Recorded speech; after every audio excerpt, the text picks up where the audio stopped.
En este pasaje que vimos la semana pasada, habla acerca de un joven que había fallecido en la ciudad de Naín, ¿sí?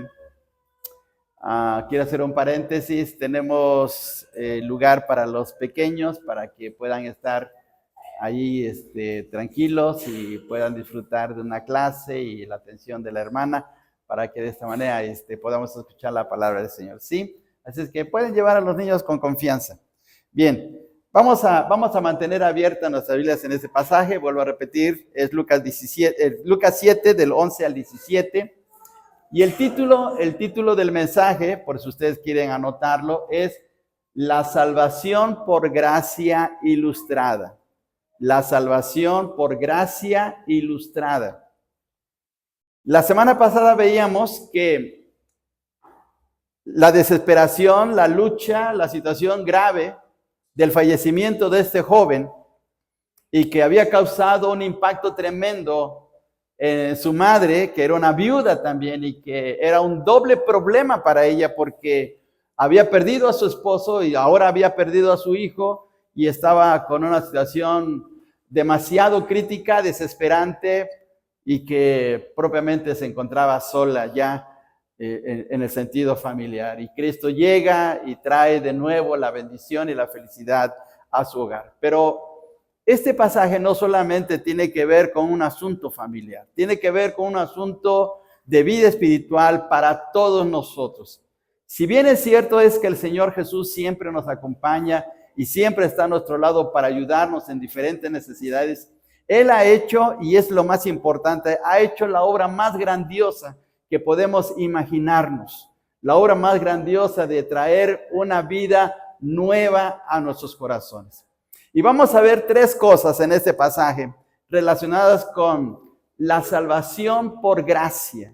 La salvación por gracia. Tres cosas muy importantes que debemos de tomar. En primer lugar, si usted quiere anotar los puntos, lo primero que vamos a ver es la iniciativa de Dios. La iniciativa de Dios en la salvación. En segundo lugar, vamos a ver la imposibilidad humana para la salvación. La imposibilidad del hombre para salvarse. Y en tercer lugar, vamos a ver acerca del acto de gracia. El acto de gracia para salvarnos. Entonces, tres cosas vamos a ver nuevamente en este pasaje de Lucas capítulo 7, del 11 al 17. Vamos a ver la iniciativa de Dios. Vamos a ver también la imposibilidad humana y vamos a ver el acto de gracia de parte de Dios, de parte del Señor, para darnos una salvación tan grande.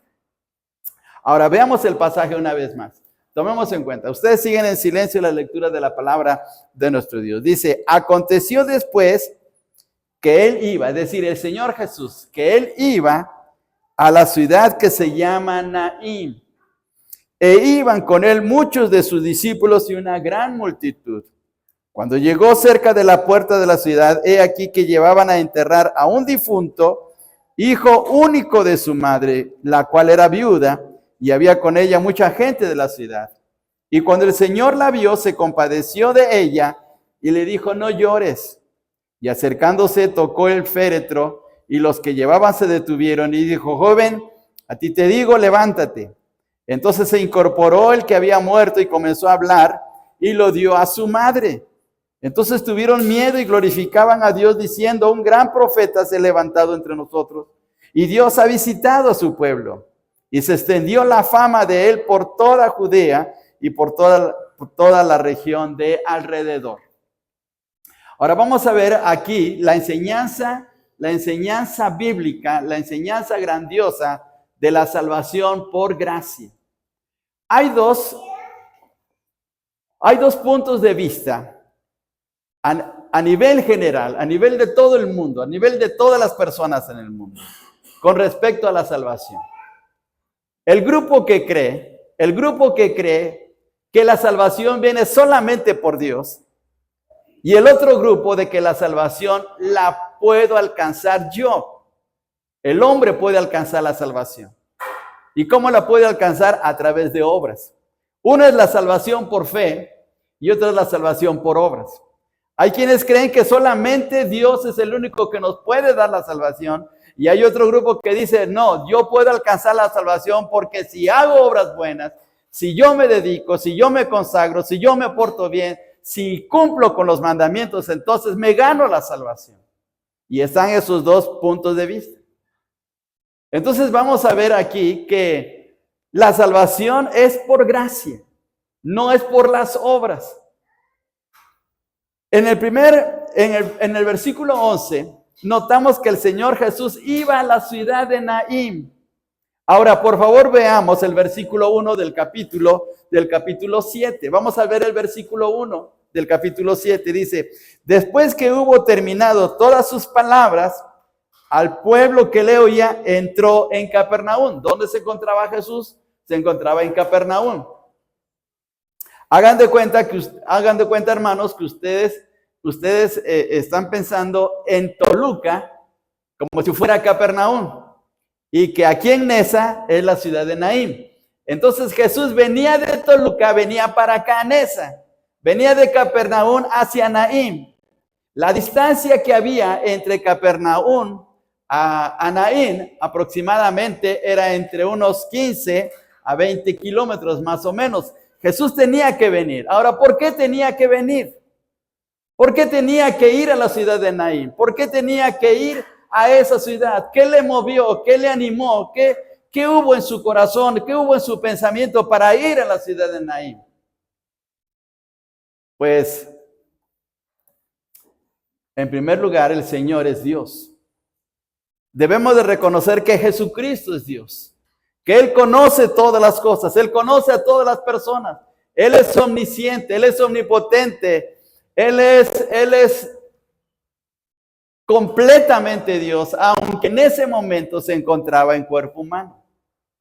Pero Él conocía todas las circunstancias, conocía a todas las personas, y el Evangelio de Juan dice que no necesitaba que los hombres le dieran razón de ellos mismos, porque Él conocía a todos los hombres. Él es omnisciente. Y Él sabía lo que iba a ocurrir en la ciudad de Naín. Él sabía que se iba a encontrar con una situación sumamente difícil. Se iba a encontrar con una persona que había fallecido. Se iba a encontrar con una madre que estaba sufriendo la pérdida de su hijo. Se iba a encontrar con una multitud que estaba tratando de consolar a la familia que estaba sufriendo. Y Jesús lo sabía perfectamente y Él conocía a todos, como nos conoce también a nosotros. La Biblia dice, el libro de los Salmos dice que Jehová conoce los secretos del corazón del hombre. Él conoce lo que hay en nuestro corazón. Y Él sabía, el Señor Jesús sabía, estando en la ciudad de Capernaum, sabía que al ir a Naín se iba a encontrar con una procesión que iban a llevar a un joven a enterrar. ¿Cuántos años tenía este joven? No lo sabemos. Podía ser 25, 30, 35 años, no lo sabemos, pero era un joven. Y este joven había fallecido y Jesús sabía perfectamente todo lo que había sucedido con este joven. Él tenía todo en mente, todo en su corazón, porque volvemos a repetir, Él es omnisciente. La palabra omnisciente significa que todo lo conoce. El prefijo omni es el prefijo que significa todo, todo consciente, todo conocimiento, todo lo sabe Él. Y además Él es omnipotente, todo lo puede hacer. Puede hacer grandes cosas, grandes milagros, porque Él es Dios. Y sabía perfectamente que iba a encontrarse con esta situación tan crítica en su vida, en el camino. Y Él toma la iniciativa de él. Nadie le dice, nadie manda a traer a Jesús. Esta es una cosa muy especial. Es muy diferente con el milagro con Lázaro, porque mandaron a llamar al Señor Jesús y Él se retrasó 4 días, pero aquí no.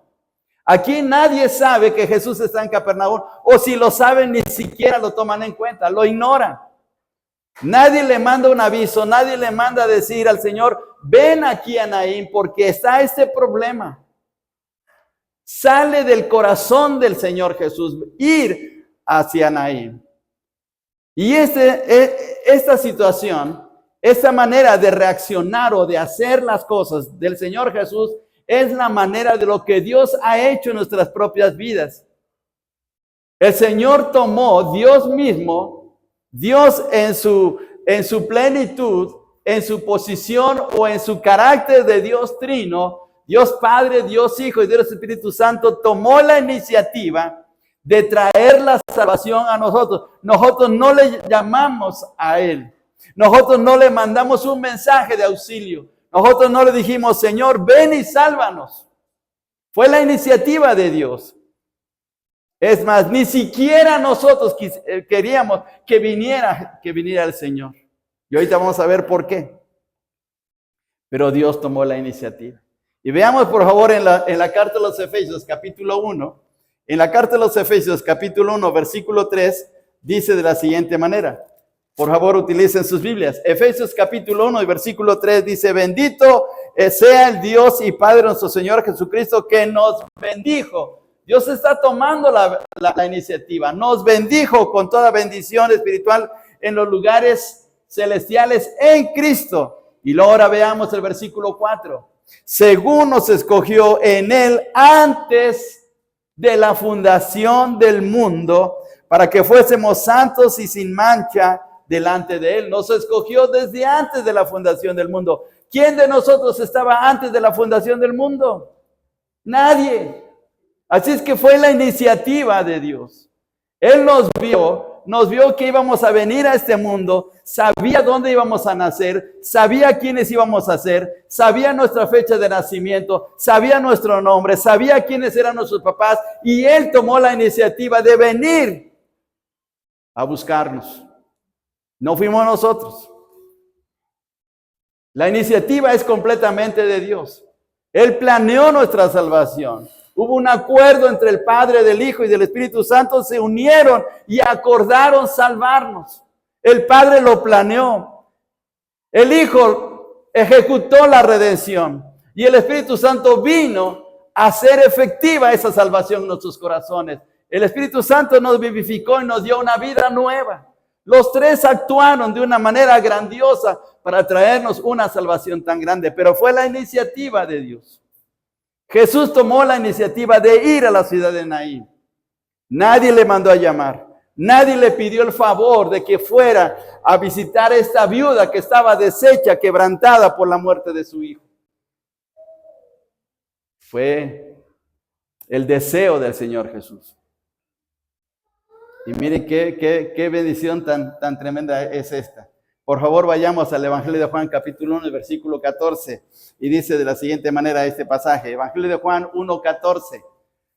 Juan 1, 14 dice, y aquel verbo, la palabra verbo que está con mayúsculas se refiere a Cristo. Y aquel verbo fue hecho carne y habitó entre nosotros. Vino a habitar entre nosotros. Cristo bajó del cielo, dejó su gloria, se despojó de su majestad y vino a estar en nosotros, con nosotros, porque fue la iniciativa de Él, el deseo de Él de venir a nuestro encuentro. Nosotros no le mandamos un SOS diciéndole, Señor, ven a salvarnos. ¿Recuerda qué significa SOS? SOS son unas siglas que se ponen en un momento de peligro para que alguien venga en nuestro socorro. SOS significa socorro o sucumbo. Sucumbo significa o perezco o me muero. Entonces, socorro o sucumbo. Y cuando hay un desastre, cuando hay una situación crítica, se pueden poner esas letras grandes, SOS, para que si pasa un helicóptero, una avioneta, un avión o pase alguien, pueda vernos y venga en nuestro auxilio. Y nosotros no mandamos un SOS a Dios. De Él salió el deseo de venir a nuestro encuentro. Nos vio deshechos, nos vio tristes, nos vio arruinados, nos vio sin esperanza, nos vio condenados a una situación por la eternidad fuera de Dios y vino a nuestro encuentro. El Verbo se hizo carne y habitó entre nosotros, dice este texto. Ahora veamos por favor Lucas 1:68. Lucas 1:68 dice de la siguiente manera. Lucas 1:68. Veamos estas palabras son de Zacarías, el padre de Juan el Bautista. Versículo 68 de Lucas 1. Bendito el Señor Dios de Israel que ha visitado y redimido a su pueblo. Bendito el Señor Dios de Israel que ha visitado y redimido a su pueblo. Ha visitado. Miren lo que está diciendo aquí Zacarías. Claro, lo está diciendo por la dirección del Espíritu de Dios. El Señor ha venido a visitarnos. Jesús caminó desde Capernaum hacia Naín para visitar esta familia doliente, para esta situación tan grave que estaba viviendo, para ir a ver a esta viuda que había perdido a su hijo y hacer algo grandioso en la vida de ella. Pero fue la iniciativa de Jesús. La viuda tal vez no sabía nada de que Jesús estaba enseñando en Capernaum. En ese tiempo no había telegrama, no había manera de comunicaciones tan rápidas. Se podía comunicar, sí, pero se tardaba mucho tiempo, se tardaban horas o días para que llegaran las noticias. Y esta mujer no tenía la manera de cómo, si es que sabía de Jesús, cómo poder mandarlo a llamar. Pero en realidad no lo mandó a llamar. No sabía de esto, no sabía de esta situación. Y Jesús fue al encuentro de ella, fue al encuentro de su hijo. Así es que es la iniciativa de Dios. Nosotros no llamamos a Dios. Debemos de tomar en consideración esto. Nosotros no le pedimos la ayuda a Dios. No le dijimos, Señor, sálvame de mis pecados. No le dijimos, Señor, ven y muere en la cruz a nuestro favor. Nosotros no sabíamos nada de eso. Tal vez se puede decir, pero es como es que en un momento el Señor tocó mi corazón. Yo le dije, Señor, ven y sálvame. Ahorita les voy a decir por qué. Pero nosotros no tomamos esa iniciativa. Fue parte del Señor. Así es que toda la gloria y toda la alabanza debe ser solamente para Él que tomó la iniciativa. No fuimos nosotros. Ahora veamos, hermanos, el segundo punto. Veamos lo que ocurrió. El Señor llega a la ciudad de Naín.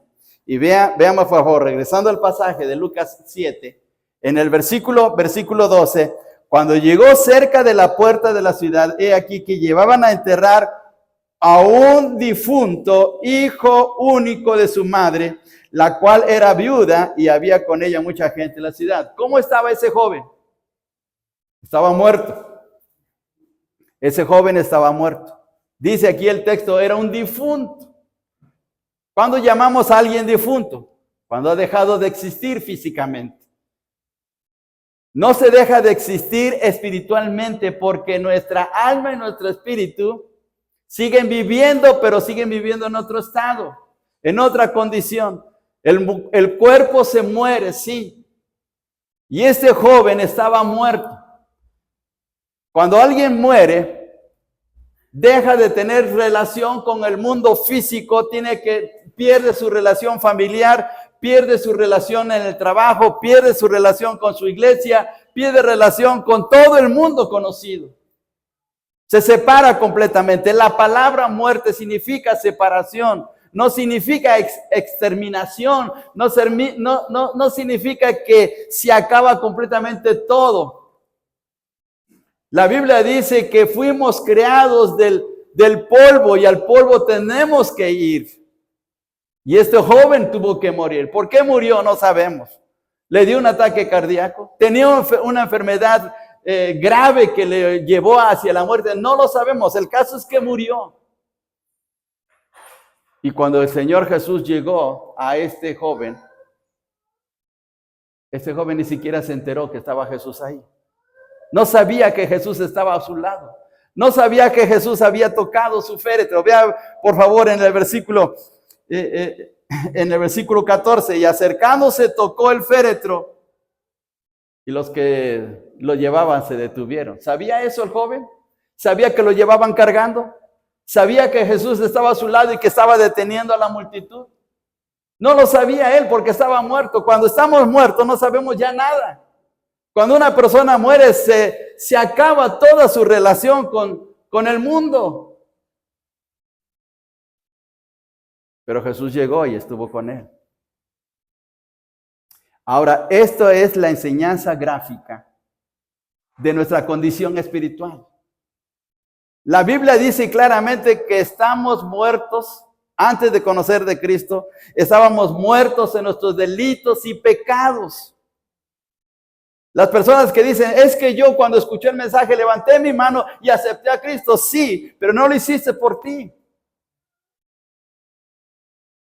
Cuando escuchamos un himno que nos impactó y ese himno nos llevó a los pies de Cristo, pudimos decir en un momento dado, es que ese himno me llevó a los pies del Señor. Sí, pero no fuiste tú. Es que el predicador estaba lleno del Espíritu Santo y la palabra que él les puso me tocó el corazón y entonces yo acepté a Jesús. Sí, pero no fuiste tú. Y va a parecer extraño. Porque en el sentido práctico sí lo hicimos, pero no en el sentido espiritual. Porque estábamos muertos. ¿Qué puede hacer un muerto? No puede hacer nada. Y dice la Escritura que estábamos muertos en delitos y pecados. Y vamos a Efesios capítulo 2, versículo 1, por favor. Efesios capítulo 2, versículo 1. Efesios 2, 1 dice de la siguiente manera. Y Él os dio, ¿qué os dio? Vida. ¿Qué cantamos? Tú me has dado vida a mí. ¿No lo cantamos? Tú me has dado vida a mí. Y dice aquí el texto, y Él os dio vida a vosotros. ¿Cuándo nos dio vida? Cuando estábamos muertos, muertos en delitos y pecados. ¿Qué hace un muerto? No hace nada. Ya no hace absolutamente nada. Ha perdido su relación con Dios, ha perdido su relación con sus familiares, ha perdido su relación con su mundo exterior. Ya está muerto. Y lo mismo ocurrió en nuestra vida espiritual. Nosotros no pudimos hacer absolutamente nada. Ahora veamos, por favor, más adelante, en ese mismo pasaje del capítulo 2 de Efesios, versículo 4, por favor. Efesios 2, 4. Pero Dios, que es rico en misericordia, por su gran amor con que nos amó, aún estando nosotros, ¿qué cosa? Muertos, estando muertos en nuestros pecados, estando muertos. Otra vez se recalca la situación, estábamos muertos. ¿Puede un muerto levantar la mano y decir, acepto a Cristo? ¿Puede un muerto decir, me arrepiento de mis pecados? ¿Puede decir un muerto, hice cosas malas y me siento muy mal dentro de mi corazón, me siento mal en mi conciencia, siento el peso de la culpabilidad? ¿Lo puede decir un muerto? No, porque está muerto. Así es que no fue de nosotros que aceptamos a Cristo. Les va a parecer extraño, pero estábamos muertos. Ahora vamos a la carta a los Colosenses, capítulo 2, por favor. Vamos a la carta a los Colosenses. 2:13, por favor. Colosenses 2:13. La carta a los Colosenses, capítulo 2, versículo 13. Dice así. Y a vosotros estando muertos en pecados y en la incircuncisión de vuestra carne, vean otra vez la frase, os dio vida juntamente con él. Hemos cantado este coro tan tremendo. Fíjense bien, a veces solamente cantamos, perdón por la expresión, pero a veces cantamos por cantar y no nos damos cuenta de la enseñanza tan tremenda que nos da el canto. Y dice el canto, tú me has dado vida a mí, no era nada y me buscaste. Tú me has dado vida a mí, dice el coro. Y estábamos muertos y vino Cristo y nos dio vida. Ahora veamos, por favor, regresando al Evangelio de Lucas, capítulo 7. Veamos lo que hizo el Señor Jesús. En el capítulo 7, versículo 14, dice, y acercándose tocó el féretro y a los que le llevaban se detuvieron y dijo, joven, a ti te digo, levántate. Le dijo ese joven, Señor, ¿me puedes salvar? Señor, ¿me puedes resucitar? Señor, ¿me puedes devolver a mi madre? Mira a mi mamá cómo está llorando, cómo sufre. Por favor, ¿me puedes ayudar para que yo pueda consolarle? ¿Le dijo así el joven? No, porque estaba muerto. El joven no hizo absolutamente nada. Escuchó las palabras omnipotentes de Jesús que le dijo, joven, levántate. La misma frase que le dice a Lázaro, Lázaro, ven fuera. Y cuando Jesús dijo esas palabras tan poderosas, volvió la vida a ese joven. Y lo mismo ocurrió con nosotros. Lo mismo ocurrió en nuestra salvación. Estábamos muertos en delitos y pecados. Y un día el Señor vino a nuestro corazón, vino a nuestras vidas, vino para poder darnos esa vida nueva. Ahora, nosotros no hicimos nada. Veamos unos casos más de imposibilidad. En este caso era un muerto. Ahora veamos, por favor, 2 casos de imposibilidad en el Antiguo Testamento. Vayamos al libro de Isaías capítulo 1, por favor. En Isaías capítulo 1. Isaías capítulo 1. Y veamos los versículos 5 y 6, por favor. Isaías capítulo 1, versículos 5 y 6. Dice así, ¿por qué querréis ser castigados aún? ¿Todavía os rebelaréis? Y miren la situación de imposibilidad en el hombre. Toda cabeza está enferma y todo corazón doliente. Desde la planta del pie hasta la cabeza no hay en él cosa sana, sino herida, hinchazón y podrida llaga. No están curadas ni vendadas, ni suavizadas con aceite. Estas palabras reflejan de una persona sumamente enferma, tan enferma que va a la muerte. No hay posibilidad de cambio en él. ¿Saben de qué está hablando Isaías? De un leproso. La lepra no era curable en el Antiguo Testamento, ni en el Nuevo. La lepra era una tremenda maldición. La lepra era una enfermedad incurable, humanamente hablando. Ahora, ¿quién pudo curar la lepra? ¿Se acuerdan ustedes de la famosa historia de Naamán, el sirio, que va a ver al profeta Eliseo? ¿Se acuerdan ustedes de María, que fue también leprosa por haber hablado mal de su hermano Moisés? Capítulo 12 de Números. ¿Se acuerdan de los leprosos en el Nuevo Testamento? ¿Se acuerdan de ese leproso que le dijo al Señor, si quieres puedes limpiarme? ¿Quién podía quitar la lepra? Solamente Dios. El hombre no. No había vacunas, no había medicina, no había los elementos para curar la lepra. Era incurable. Era imposible para una persona que siendo leprosa pudiera ser sanada. Ahora veamos otro ejemplo de imposibilidad, por favor. Vayamos a Jeremías capítulo 13, versículo 23. Jeremías capítulo 13 y versículo 23. Jeremías capítulo 13 y versículo 23. Veamos casos de imposibilidad. 13:23. Dice así. ¿Mudará el etíope su piel y el leopardo sus manchas? Así también podréis vosotros hacer bien estando habituados a hacer mal.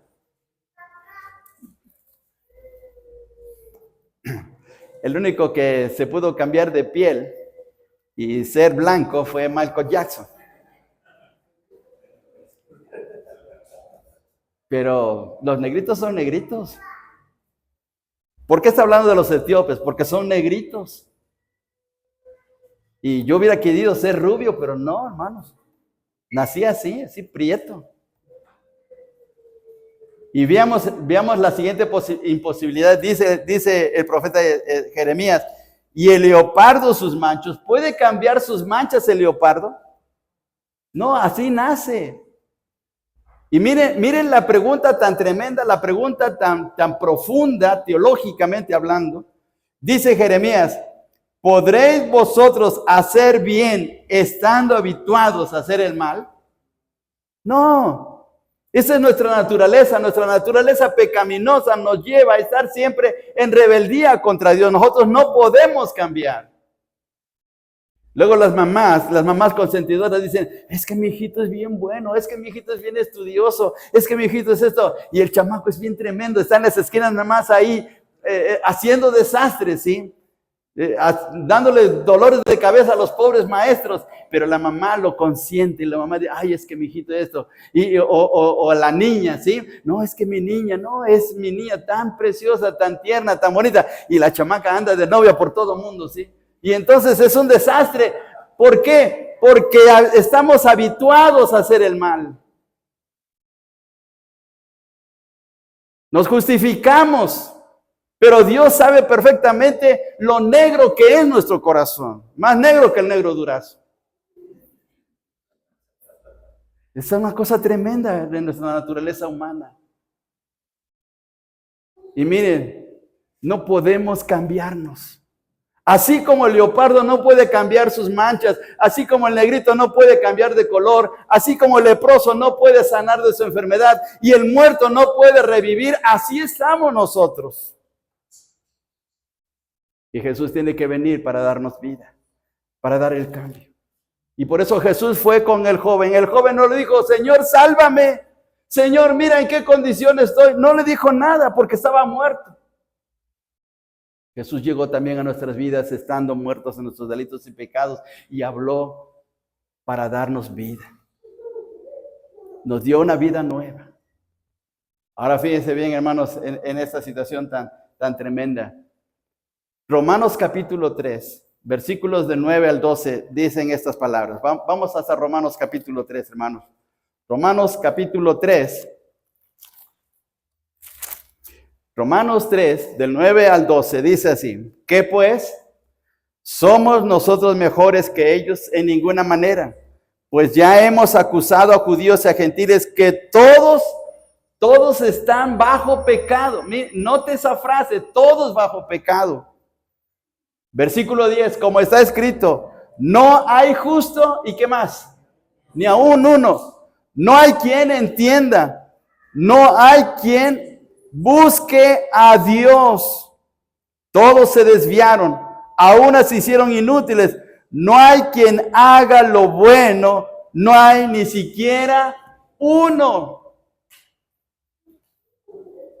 Y perdón por la expresión, pero a veces nos damos baños de pureza y decimos, es que yo soy bueno, es que yo soy buen papá, yo soy buen trabajador, yo soy buen marido, yo soy buen... Pero miren lo que dice la Escritura. No hay ni siquiera uno, ni uno bueno, ni uno justo, ni uno que agrade a Dios. Porque nuestra naturaleza va contraria a la voluntad de Dios, va contraria al carácter de Dios, va contraria a la naturaleza santa de Dios. Y entonces es ahí donde viene Cristo para darnos una vida nueva. Ahora, ¿qué ocurrió? ¿Qué ocurrió en nosotros? Recordemos, hermanos, que el Señor Jesús dijo unas palabras muy tremendas con relación a la llegada del Espíritu de Dios al mundo. Dice que el Consolador vendría al mundo para convencer al mundo de pecado, de justicia y de juicio. ¿Qué ocurre espiritualmente en nuestras vidas para experimentar la vida nueva en Cristo? Estando muertos, insensibles a la voluntad de Dios, insensibles a su palabra, el Espíritu Santo llega a nuestros corazones, nos ilumina, nos hace ver el panorama de que estamos en una condición de condenación eterna, nos hace ver el tremendo peligro en que estamos, nos convence de que estamos mal delante de Dios, que hay una situación de enemistad entre Dios y nosotros, y entonces, en la obra del Espíritu de Dios, produce fe en nuestros corazones. Veamos Efesios capítulo 2, versículo 8, en un texto sumamente conocido. Efesios capítulo 2, versículo 8. Notemos esta expresión, estas expresiones, hermanos, porque a veces como que solamente las aprendemos, pero se nos pasa el sentido de lo que nos quiere enseñar el texto. 2:8. Porque primero, por gracia somos salvos. O sea, no es una obra nuestra, no es algo que nosotros hicimos, es un favor que Dios nos está haciendo a nosotros. La palabra gracia es el favor inmerecido de Dios. Por gracia, dice, sois salvos. Y miren, el instrumento que utiliza Dios, la manera que Dios hace para que vayamos a su encuentro y aceptemos a Cristo como nuestro Salvador, dice, por medio de la fe. ¿Qué ocurrió? Que hubo un despertamiento espiritual, no por nosotros, sino por el convencimiento del Espíritu Santo, por fe. Pero ahora note esto, note esta frase. Pues esto no de vosotros, pues es don de Dios. ¿Cuál es el don de Dios? ¿La gracia o la fe? Es la fe. El regalo de Dios es la fe. Ni siquiera nuestra fe es nuestra. El Señor despertó la fe en nuestros corazones y en ese momento, cuando hubo fe en nuestro corazón, dijimos, creo en Cristo, creo que Él es mi Salvador, creo que Él me puede cambiar, creo que Él me puede dar una vida nueva. Ni siquiera la fe es nuestra. A veces decimos, es que yo tengo mucha fe en Dios. No, no es tu fe. Es la fe que el Espíritu Santo coloca en tu corazón y lo hace mediante su palabra. Vamos a Romanos capítulo 10, por favor. Romanos capítulo 10. Regresemos al libro de Romanos. Capítulo 10, por favor. Y dice en el versículo 17. Romanos 10, 17. Así que la fe es por el oír. ¿Y el oír por qué cosa? Por la palabra de Dios. Entonces miremos esto. Miren, aquí está la palabra de Dios. Alguien nos habla de la palabra de Dios. Llega a nuestro oído. De nuestro oído pasa a nuestro corazón. ¿Y qué se produce? Se produce la fe. No fe nuestra. La fe que Dios produce. Y entonces en ese momento nos damos cuenta que estamos perdidos. En ese momento nos damos cuenta que estamos de camino al infierno.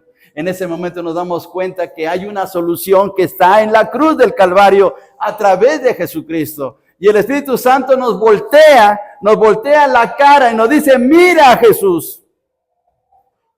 Pero esa fe ya está colocada en nuestros corazones. Y es cuando decimos, Señor, ven a mi corazón, te acepto. Pero no es de nosotros. Toda la gloria es de Dios. Toda la gloria es para Él, porque estábamos completamente perdidos. Un pastor americano hizo algo muy curioso. Lo hizo en su iglesia para hacer notar la situación espiritual en que vivimos. Un día domingo, ese pastor abrió las puertas del templo, entraron los hermanos y vieron enfrente del púlpito, vieron un ataúd. Y ya se sentaron los hermanos, empezó el servicio, y a la hora de la predicación, el hermano les dice, por favor, uno por uno vayan pasando y vean lo que está allá adentro. Y se levantaron los hermanos y uno por uno fueron. El ataúd estaba abierto. Y veían dentro. ¿Y saben qué veían? Veían su rostro, estaba un espejo. Y se veían ahí adentro. Y cada uno se fue pasando y fue viendo su rostro dentro del ataúd. Y el pastor les dijo, es así nuestra condición espiritual, estamos muertos. Hagan de cuenta que estamos en un ataúd. Y la única persona que nos puede dar vida es solamente Jesucristo.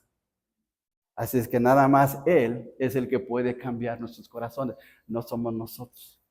Por eso es que las obras no significan absolutamente nada, porque el muerto no puede hacer obras. Y Pablo lo dice claramente: por gracia sois salvos por medio de la fe, y esto no es de ustedes, pues es un regalo de Dios, no por obras. ¿Para qué? Para que nadie se gloríe. Si yo pudiese alcanzar la salvación por mis obras, entonces, ¿qué chiste tendría que Jesús haya venido a morir en la cruz? No tendría ningún caso. Si Dios hubiese pensado o hubiese ideado que nos salváramos por obras, ¿para qué envió a su Hijo desde el cielo? No tendría caso. Pero el Señor sabía que somos impotentes para salvarnos nosotros mismos. Y por eso envió al Señor. Y mire, dice el texto de Lucas, y ya terminamos. Lucas capítulo 7, y dice en el versículo 15, entonces se incorporó el que había muerto y comenzó, ¿qué cosa? A hablar. Cuando llega el Señor Jesús a nuestros corazones, nos levantamos a una nueva vida. Empezamos a experimentar cosas grandiosas. ¿Recuerda usted su primer amor? ¿Recuerdan ese día tan especial de haber aceptado al Señor? ¿Recuerda esos primeros días de su encuentro con el Señor? ¿No quería usted compartir el mensaje del Señor? ¿No quería usted gozarse por lo que Dios había hecho en su corazón? ¿No quería usted pasar más tiempo en el templo cantándole a Dios? Porque era una nueva vida. Algo grandioso había ocurrido en nuestras vidas, ¿sí? Cuando yo acepté al Señor Jesús en 1972, los cultos se me hacían cortos. Y yo quería que el pastor siguiera predicando, que nos siguiera enseñando, porque deseaba más de la palabra de Dios. Pero ahora había una nueva vida en mí, como ocurrió en ustedes también. El mérito de nuestra salvación solamente es de Dios, no de nosotros. Así es que tenemos una gran deuda con nuestro Dios. Nos ha salvado por pura gracia. Y nuestro servicio ahora en la nueva vida en Cristo debe ser un servicio de gratitud, porque Él tomó la iniciativa. Él vino a nuestro encuentro, nos dio esa salvación tan grande y lo hizo como un favor porque nosotros no podíamos. Mire qué tremenda es esto. Esta historia de este joven muerto es un ejemplo para nosotros. Así estábamos igual. Un día Cristo vino y nos dio una vida nueva. Ahora, si usted no acepta a Cristo como su Salvador personal, después de que se ha llevado todo ese proceso, es porque entonces usted está duro de corazón. Pero el Señor ha hecho la obra y el Señor quiere salvarle. Si usted no tiene a Cristo en su corazón y que el Señor ya se le ha presentado y le está mostrando su obra y que le ha despertado espiritualmente para venir a su encuentro y no quiere hacerlo, bueno, ya es una decisión de usted. Pero Cristo ha hecho toda la obra a su favor. Aún la misma fe viene como regalo de nuestro Dios para que podamos estar en comunión con Él. Miren qué bendición tan grande. Así es que, hermanos, los que hemos hecho nuestra decisión por Cristo y que ahora estamos experimentando de esa gracia tan maravillosa, debemos de corresponderle en un servicio fiel de entrega, de consagración, por todo lo maravilloso que es. ¿Cuánto cuesta nuestra salvación? ¿Cuánto cuesta? ¿Cuánto cree que vale su propia salvación? Pues hay una respuesta. La salvación de usted costó la vida del Hijo de Dios, que tuvo que venir del cielo para darnos una vida nueva. Así es que tenemos que corresponderle a todo lo maravilloso que Él es en nuestras vidas. Pongámonos en pie, hermanos, y cantemos nuevamente el coro: Yo te sirvo porque te amo. Por favor, hermanos músicos, vamos a cantar este coro.